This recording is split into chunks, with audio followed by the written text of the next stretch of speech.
Wage theft is epidemic in this country. It happens across all types of industries. It could be the undocumented worker working in the fields picking our food, or it could be the student at their summer job in a restaurant that isn't paid their tips.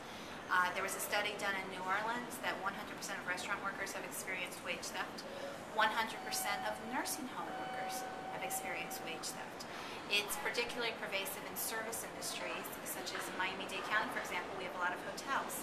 A lot of the housekeepers are given so many bedrooms to clean each day that it's impossible to do it. So they have to clock out. They're told to clock out, and they spend another 2 hours finishing up their work at the end of the day. So they are losing probably 10 to 12 hours that they're not getting paid for each week. Wage theft is essentially where you've worked and you haven't been paid for your work.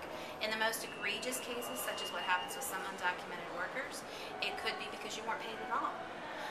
It could be simply that you were not paid overtime, that perhaps some of your hours were shaved when you were timing out, when you were punching out. That's happened with industries such as Walmart, for example. It could also be that you were paid as an independent contractor when you were actually an employee, which saves the employer money, but then you have to pay those taxes. Wage theft hurts not only the workers, the families of the workers, it hurts our communities. There's less disposable income to be spent in the community, plus the employers are not paying in the taxes that they should be on those workers, thus hurting the community as well. Additionally, it hurts the good employers. Those are the employers that are trying to follow the rules, that are trying to pay their employees properly. They can't compete against the unscrupulous employer who uses wage theft as a business model.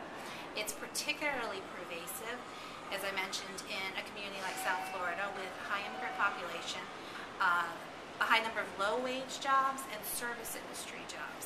But there's something that could make a difference for South Florida. On Thursday, February 18th, the Miami-Dade Board of County Commissioners will be voting on a wage theft ordinance. Not if, but when this is passed on Thursday, Miami-Dade will be the first county in the entire country to have a wage theft ordinance, and the second local municipality after San Francisco to have a wage theft ordinance.